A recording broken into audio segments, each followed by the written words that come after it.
वर्णिवेशरमणीय दर्शनम मंदहासरुचिराननाम्बुजं पूजितं सुरनरोत्तमैर्मुदा धर्मनंदनमहं विचिन्तये। असतो मा षड्गमय तमसो मा ज्योतिर्गमय मृत्युर्मा अमृतं गमय। ओम शांति शांति शांति। अस्मद्गुरु समारंभां नाथयामुन मध्यमां लक्ष्मी वल्लभ पर्यंतां वंदे गुरु परंपरा। આજની જ્ઞાન સભાની અંદર પધારનારા બધા જ ભગવત ભક્તોને વેદાંતાચાર્ય પુરાણ ઇતિહાસાચાર્ય એમ ફિલોસોફી શાસ્ત્રી રાકેશભાઈના હેતપૂર્વક જય સ્વામિનારાયણ। ભક્તો, આજની આ જ્ઞાન સભાની અંદર આપણે બધા ભગવાન શ્રી કૃષ્ણ અને તેમના અવતારોની નિંદા કરનારાઓ વ્યભિચારથી ઉત્પન્ન થયેલા છે આ વિષય પર થોડી વાર શ્રવણ કરશું તો બધા જ શ્રોતાગણો આ પ્રવચન એકાગ્ર મને કરીને શ્રવણ કર્યું।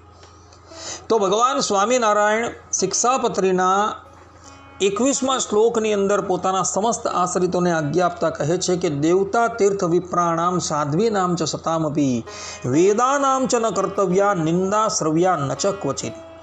અર્થાત કે દેવતા, તીર્થ, બ્રાહ્મણ, પતિવ્રતા, સાધુ અને વેદ એમની નિંદા ક્યારેય ન કરવી અને ન સાંભળવી। આ પ્રમાણે ભગવાન સ્વામિનારાયણે અહીં આ શ્લોકની અંદર દેવતાઓની નિંદા ક્યારેય કરવી નહીં અને સાંભળવી નહીં એવી પોતાના આશ્રિતોને આજ્ઞા આપેલી છે।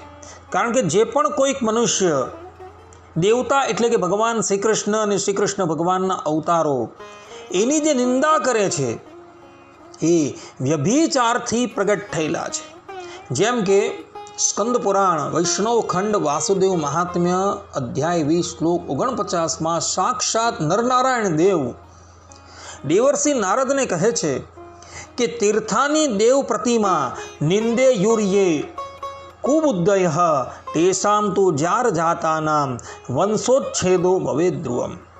અર્થાત કે તીર્થોની અને દેવતાઓની મૂર્તિઓની જે કુબુદ્ધિ લોકો નિંદા કરે છે તે વ્યભિચારથી પેદા થયેલા મનુષ્યના વંશનો નાશ ચોક્કસ થાય છે। અહીં ભગવાન નરનારાયણ દેવ પોતાના સ્વમુખે કહે છે કે જે પણ કોઈક મનુષ્ય દેવતા એટલે કે ભગવાન શ્રી કૃષ્ણ અને એમના જે અવતારો છે એમની નિંદા કરે છે એ વ્યભિચારથી પ્રગટ થયેલા છે।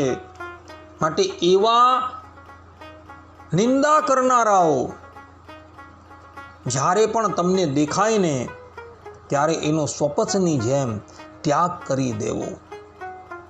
સુમંતુ સ્મૃતિની અંદર તો ત્યાં સુધીનું પ્રાવધાન કરવામાં આવેલું છે કે આવા નિંદા કરનારાની જીભ જે છે એ સળગાવી દેવી જોઈએ।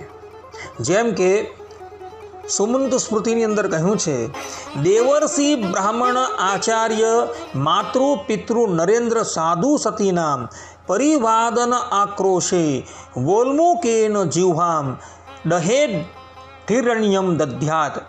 અર્થાત કે દેવ, ઋષિ, બ્રાહ્મણ, આચાર્ય, માતા પિતા, રાજા, સાધુ અને પતિવ્રતા સ્ત્રી આટલાની જો નિંદા કરી હોય અથવા બૂમ બરડા પાડીને તેનું અપમાન કર્યું હોય તો તેની જીભને સળગતા લાકડાથી ડઝાવવી અને સોનાનું દાન કરવું।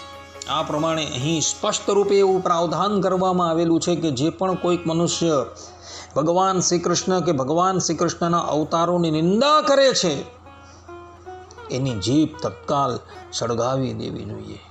માટે ભક્તો, આવા જે દુષ્ટ મનુષ્ય છે એનો ક્યારેય પણ સંગ કરતા નહીં, એમના મુખ થકી ક્યારેય પણ કથા વાર્તા સાંભળતા નહીં। કારણ કે આ બધા જ લોકો જે છે એ મૂર્તિમાન અસુર છે, એટલે એવા આસુરી તત્વના મુખ થકી તમે ક્યારેય પણ ભગવદ વાર્તા સાંભળતા નહીં અને એવાઓનો સંગ કરતા નહીં। આવા લોકો જો કદાચ ભગવાન કે ભગવાનના અવતારોની નિંદા કરતા હોય તો તત્કાલ એનો વિરોધ કરજો। આ પ્રમાણે ભગવાન સ્વામિનારાયણ શિક્ષાપત્રીના 21મા શ્લોકની અંદર પોતાના સમસ્ત આશ્રિતોને દેવતાઓની નિંદા કરવી કે સાંભળવાની સ્પષ્ટ રૂપે મનાઈ કરે છે। માટે ભક્તો, ભગવાન સ્વામિનારાયણે જે પ્રમાણે આજ્ઞા આપી છે એ આજ્ઞાનું અચૂક પાલન કરજો। આટલું કહીને હું મારા પ્રવચનને અહીં વિરામ આપું છું. સર્વે સંતુ નિરામય, સર્વે સુખીનો ભવંતુ, સર્વે ભદ્રાણિ પશ્યન્તુ, મા કશ્ચિત દુઃખ ભાગ ભવેત. અસ્તુ. જય સ્વામી.